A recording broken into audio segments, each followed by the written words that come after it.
Hello দর্শক, আসসালামু আলাইকুম। আশা করি সকলে ভালো আছেন।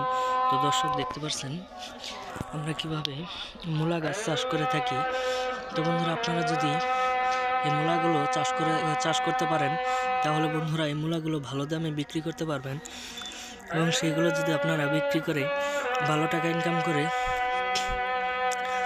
আপনারা কিন্তু অনেক টাকা ইনকাম করতে পারবেন।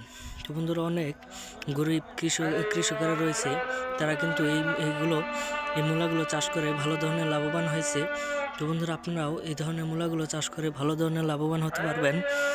তো অবশ্যই এই মূলাগুলো বেশি বেশি করে চাষ করবেন। তো বন্ধুরা, এই মূলাগুলো চাষ করে আমরাও কিন্তু ভালো ধরনের লাভবান হয়েছি এবং আমাদের জমিতেও আমরা অনেকগুলো মূলা চাষ করেছি। তো বন্ধুরা, দেখতে পাচ্ছেন এই মূলাগুলো চাষ করে আমরাও ভালো ধরনের লাভবান হয়েছি। তো বন্ধুরা, মূলার বীজগুলো আপনারা কিনে নিয়ে একটি জমিতে হাল চাষ করে ছিটিয়ে রোপণ করে দিলেই এই মূলাগুলো হয়ে যাবে। তারপরে আপনারা এই মূলা গাছগুলো আপনারা যখন বড় হয়ে যাবে তখন তুলে নিয়ে আপনারা বাজারে বিক্রি করতে পারবেন, পাশাপাশি আপনারা নিজেরা খেতে পারবেন। তো বন্ধুরা, আপনাদের যদি প্রচুর পরিমাণের গ্যাস হয়ে থাকে, তাহলে বন্ধুরা এই মূলাগুলো আপনারা বেশি বেশি করে খাবেন, তাহলে বন্ধুরা আপনাদের পেটের গ্যাস চলে যাবে।